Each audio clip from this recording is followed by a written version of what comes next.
आज के इस वीडियो में हम कुछ ईडियम्स स्टडी करेंगे, उसके कीवर्ड्स को समझेंगे, जिससे कि वो ईडियम आपको एक बार पढ़ने से ही याद हो जाए। ये सारे ईडियम आपके कम्पिटिटिव एग्जाम्स के लिए भी इंपॉर्टेंट है और जनरल कन्वर्सेशन के लिए भी। To give a wide berth, to give a wide berth का मतलब होता है किसी बुराई को, किसी चीज़ को दूर रखना अपने आप से, उसको वाइड बर्थ देना। वाइड इसका कीवर्ड है। वाइड का मतलब होता है दूर या चौड़ा, जैसे वाइड बॉल होता है जो विकेट से दूर जा रही है ना। वाइड बर्थ किसी को दे रहे हैं, यानी कि हम उसे सोने की जो जगह है, जो स्लीपिंग प्लेस है, उसे हम दूर में दे रहे हैं, अपने पास नहीं रख रहे हैं। जैसे ट्रेन में बर्थ होता है ना, तो हमने दूर का बर्थ दिया उसको जानबूझ के। क्यों? क्योंकि हम चाहते हैं कि वो हमसे दूर रहे। कीप अवे, दूर रखना।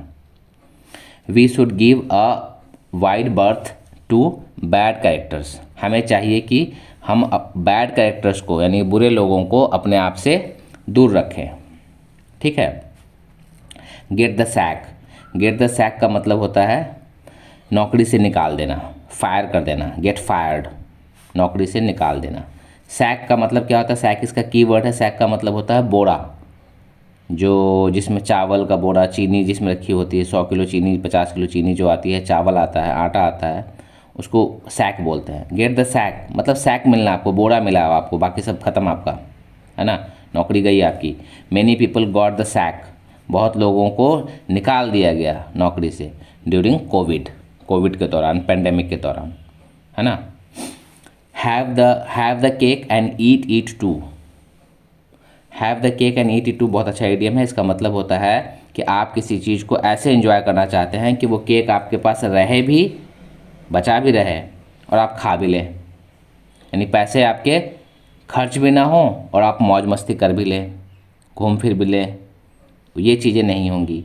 मतलब अगर आप इसको ऐसे समझिए कि अगर आपके पास 50,000 रुपये हैं और आप चाहते हैं कि आप घूमें फिरें, कहीं टूर पे जाएं, तो खर्च होंगे वो पैसे। आप क्या चाहते हैं? वो पैसे खर्च भी ना हो, मेरे पास रखे भी रहे और हम उसको घूम भी लें। ऐसा नहीं होगा, है ना। इसका मीनिंग है हैव इट बोथ वेज, दोनों तरीके से आप इंजॉय करना चाह रहे हैं उसको। If you want to go on tour, sentence में पढ़ते हैं इसको। If you want to go on tour, अगर आप किसी टूर पे जाना चाहते हैं, you will have to spend a good amount of money, तो आपको एक अच्छा अमाउंट ऑफ मनी स्पेंड करना पड़ेगा। You cannot have your cake and eat it too, मतलब आप ऐसा नहीं कर सकते कि आप घूम भी ले और पैसा भी खर्च ना हो, है ना। मतलब आप सो भी ले भरपेट और पढ़ाई भी हो जाए, ऐसा नहीं होगा। या तो आप सो ही लो या तो पढ़ लो, दोनों मज़े नहीं मिलेंगे आपको, है ना। तो have the cake and eat it too बहुत अच्छा आइडियम है। रेस्ट ऑन वंस ओर्स, इसका कीवर्ड है ओर्स।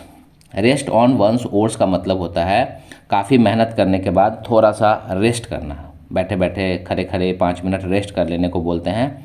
आपने देखा होगा कई बार मज़दूरों को जो बहुत मेहनत करने के बाद 5 मिनट 2 मिनट उनको मिलता है, वो कुछ मतलब ऐसे भी कई बार करते हैं कि वो एक बीड़ी पी लेते हैं, एक सिगरेट पी लेते हैं, खैनी खा लेते हैं, ऐसे ही रेस्ट कर लेते हैं वो तो, या 5 मिनट की झपकी लगा ली, एक नींद मार ली कहीं, तो उसे कहते हैं rest on one's oars. Meaning क्या है इसका? Take rest after working hard, कठिन मेहनत करने के बाद, बड़ी कड़ी मेहनत करने के बाद थोड़ा बहुत आराम करने को बोलते हैं rest on one's oars. Oars से समझिए इसको। ओर्स क्या होता है? ओर्स होता है पतवार को बोलते हैं, जो चप्पू होता है नाव चलाने वाली, है ना। नाव चलाने में चप्पू का यूज करते हैं, जिससे पानी को हम पीछे की तरफ ढकेलते हैं, नाव आगे बढ़ती है।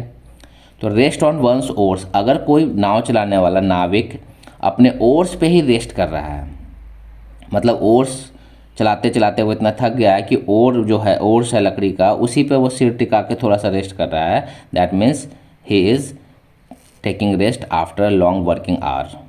द सेंटेंस में पढ़िए इसको। The rickshaw puller was taking rest on his ores.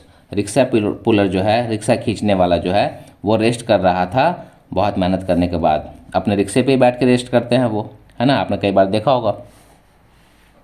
Dance attendance upon, dance attendance upon का मतलब होता है चापलूसी करना किसी की, उसके आगे पीछे घूमना। इसका डांस वर्ड इसका कीवर्ड है। डांस अटेंडेंस मतलब डांस कर करके अटेंडेंस लगा रहे हैं, मतलब उसके आगे पीछे ही घूम रहे हैं, जहाँ जा रहा है वहीं जा रहे हैं, है ना।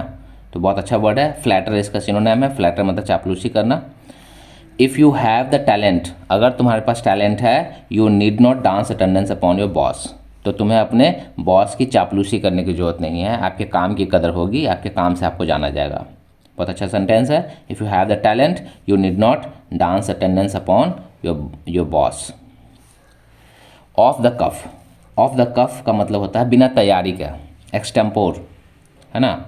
स्पीक विदाउट प्रिपरेशन, की वर्ड है इसका कफ। कफ किसे कहते हैं?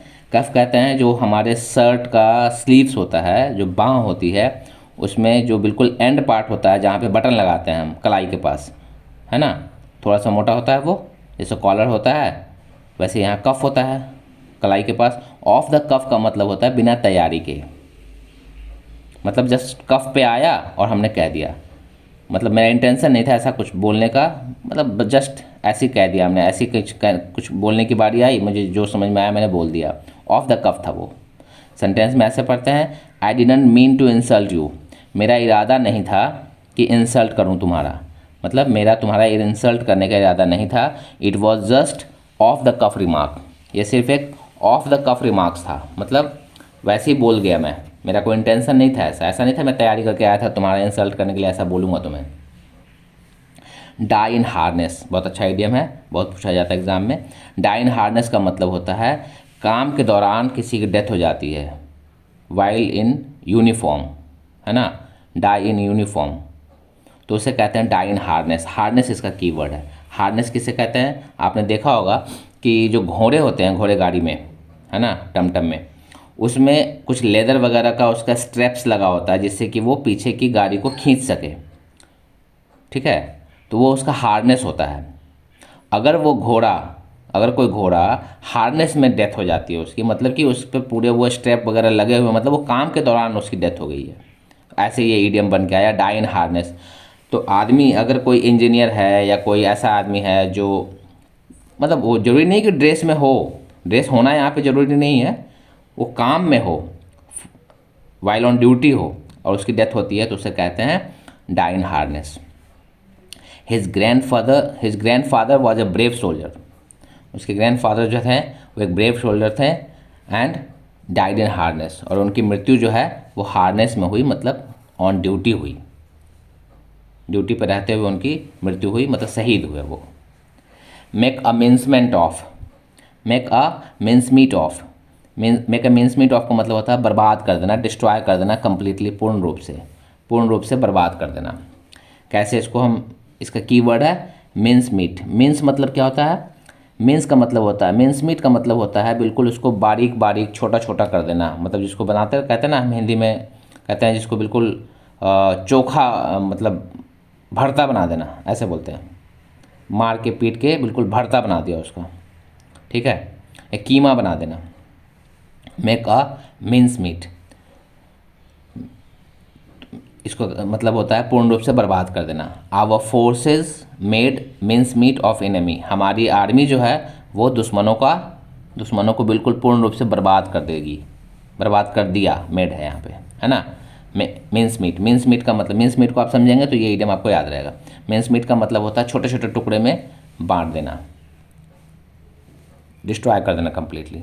तो आई होप कि आपको ये वीडियो, इसके कीवर्ड को याद रखेंगे तो आपको सारे ईडियम्स जो हैं वो आपको एक बार या दो बार पढ़ने से आपको हमेशा के लिए याद रहेंगे।